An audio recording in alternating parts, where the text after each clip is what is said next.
Well, greetings everyone, and welcome back to our Standing Watch program.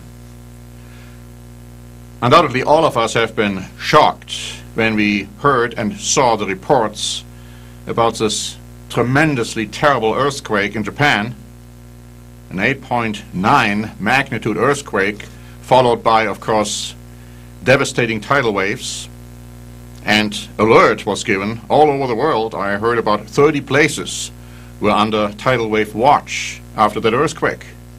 And of course, this week several earthquakes had already struck in Japan, but it culminated in this earthquake which people are telling us is the biggest earthquake which has ever hit Japan, and one of the biggest earthquakes which have ever hit this world. And still, turning to the Bible, we know that these things will happen and will increase. The magnitude and the frequencies of great earthquakes will increase, according to what Jesus Christ told us in the Olivet Prophecy. We've heard about the Olivet Prophecy. It's recorded in Matthew chapter 24 and also in Luke chapter 21. The disciples came to Christ and they asked him what would be the sign of his coming and the end of the world, the end of this present civilization, this present age. They also asked him about the destruction of the temple, and so Christ began to talk about that one. But he also addressed the sign of his coming and of the end of this present civilization. Notice what he says in Matthew chapter 24 and in verse 5. Beginning in verse 4, he says, "Make sure, take heed that no one deceives you." Verse 5, "For many will come in my name, saying, I am the Christ, and will deceive many." You see, they will admit that Jesus was the Christ, the Messiah, the Savior. But at the same time, they would deceive the people. How? Because they would preach a different Jesus, as Paul is talking already about in the letter to the Corinthians. They would preach a Jesus who came to do away with the law of his Father. Even though Jesus Christ said, "Don't you think I came to abolish the law?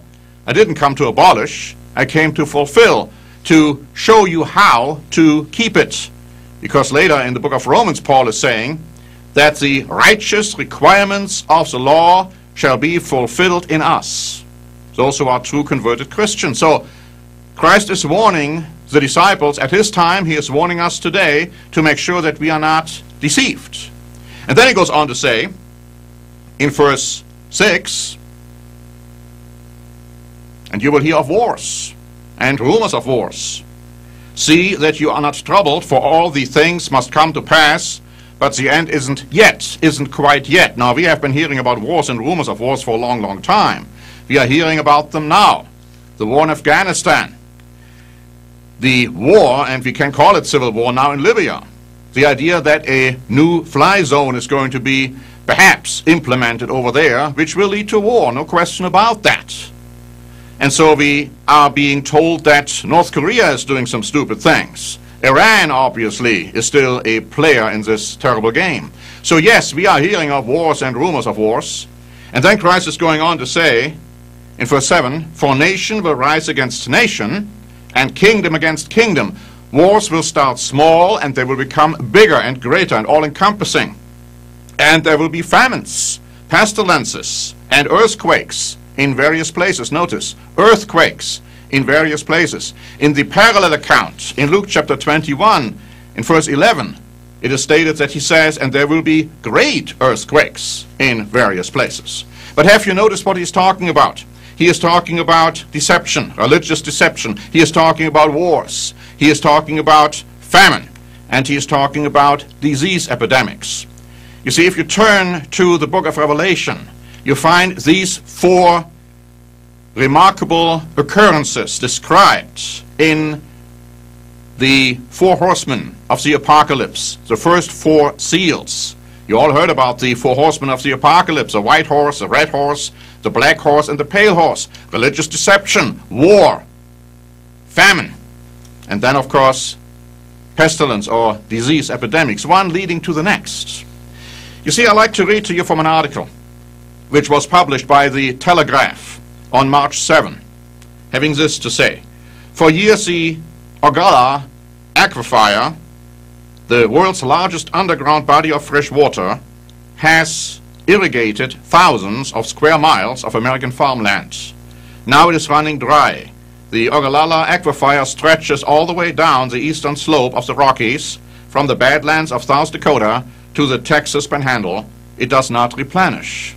It goes on to say, the irrigated plains grow 20% of American grain and corn, and America's industrial agriculture dominates international markets.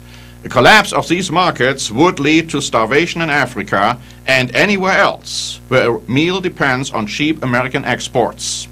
And then it goes on to say that apart from the Ogallala, the main source remains the Colorado River, flowing west from the Rockies, its annual bounty of snow melt providing the drinking water for Las Vegas, irrigation for California's Central Valley, and the swimming pools of Los Angeles. No one is surprised that the mighty Colorado now runs dry before it reaches the Pacific. You see, the Bible many thousands of years ago has said in a prophecy in the ancient book of Leviticus, talking about end-time events, talking to the modern descendants of the ancient house of Israel and Judah, descendants whom we can find today in the United States of America, in Great Britain, in Australia, in New Zealand, in Canada, and of course in the state of Israel. Notice what this prophecy says in Leviticus chapter 26, verses 19 to 20. I will break the pride of your power, I will make your heavens like iron, and your earth like bronze. And your strength shall be spent in vain, for your land shall not yield its produce, nor shall the trees of the land yield their fruit. It's coming to pass, my friends. These are warning signs. We haven't reached the end quite yet, but as Christ said, these are the signs we have to watch for, leading towards the end of this present civilization. You know, he goes on to say in Matthew chapter 24 and in verse 9, and then they will deliver you up to tribulation and kill you. Now this is talking about the Great Tribulation, the fifth seal in the book of Revelation, which talks about a martyrdom of the saints, a martyrdom of true Christians. But it's also talking about an attack on the modern tribes of the house of Israel again, towards the United States of America, Great Britain, other Israelite nations, and also, of course, the state of Israel. Christ is saying in Matthew chapter 24, therefore, when you see the abomination of desolation spoken of by Daniel the prophet, standing in the holy place, when you see that happening, and in Luke chapter 21, he gives a parallel scripture saying that when you see Jerusalem surrounded by armies, then you know the destruction or its desolation is near. You see, what he is talking about is an invasion of a European army. This European army is also referred to as the army of the king of the north in the book of Daniel. It's referred to as the army of the modern king of Assyria. It's also talking about the beast, as he is referred to in the book of Revelation. He will invade the Middle East, as we clearly see from all these scriptures. And it says that when you see that happening, when he is moving towards Jerusalem, you know that its desolation has come near. And then Christ talks about the abomination of desolation. What's he talking about? Referring to the prophet Daniel. Well, originally, we read about Antiochus Epiphanes, who devastated Jerusalem. He placed an idol, the idol of Zeus or of Jupiter, in the temple of God. He also suppressed the daily sacrifices, and of course he massacred the Jews. And this is referred to as the abomination of desolation, when his armies did all of that. So Christ is referring to this ancient forerunner, but he is talking about something which is going to happen in the future. And see, we are seeing right now the United States of Europe forming. And we are hearing more and more about the idea that Europe should intervene in the Middle East.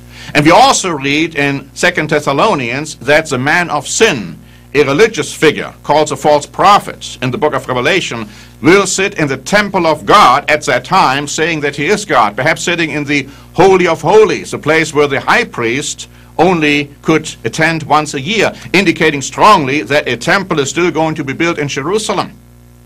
You see, these two figures will be there. And Christ says when that is going to happen, then the desolation of Jerusalem is near. That's a great tribulation. But then what is going to follow the Great Tribulation? Notice what Christ himself said in Matthew 24 and in verse 29, immediately after the tribulation of those days, the sun will be darkened, the moon will not give its light, the stars will fall from heaven, and the powers of the heavens will be shaken. Now that is actually the sixth seal referred to in the book of Revelation, the fifth seal being the martyrdom.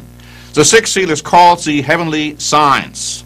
The heavenly signs which will create disturbances from the universe towards the earth. Interestingly enough, again, we have an article here which was published by Mail Online on February 22, because you see the heavenly signs will occur after the Great Tribulation, but there will already be heavenly signs developing towards this culmination. Because you see in the book of Luke, in chapter 21 and verse 11, it says, and there will be great earthquakes in various places, and famines and pestilences, and there will be fearful sights and great signs from heaven, prior even to the Great Tribulation. Now this article I wanted to refer to has this to say: the world is overdue a ferocious space storm that could knock out communications satellites, ground aircraft, and trigger blackouts, causing hundreds of billions of pounds of damage, scientists say. Astronomers today warn that mankind is now more vulnerable to a major solar storm than at any time in history, and that the planet should prepare for a global Katrina-style disaster. And another article points out that this solar maximum is expected to hit in 2013. So these developments should be taken great notice of. You see, Christ is saying that when all these things happen, in Luke chapter 21 I'm quoting again from, he says, and there will be signs in the sun, and the moon, and in the stars, and on the earth distress of nations, with perplexity, the sea and the waves roaring. Now we have been hearing about tidal waves and tidal wave warnings. It looks like the West Coast has been saved this time. But it's going to happen again. It's going to increase. It's going to get worse and worse. That's what Christ is telling us. It's all culminating in the return of Christ, but these things will have to happen first. So we'll hear more about earthquakes, great earthquakes. We will hear more about great, huge, big tidal waves. The oceans roaring.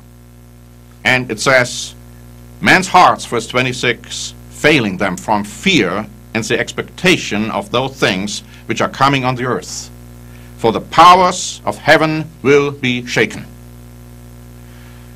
I'd like to stop right now with the first part of this program, and I will continue with the continuation of this program in a moment, talking about these earthquakes the Bible has prophesied are going to occur, what we can expect in the future. So thanks right now for watching, but please stay tuned because I'll be right back. This is Norbert Link for the Standing Watch program.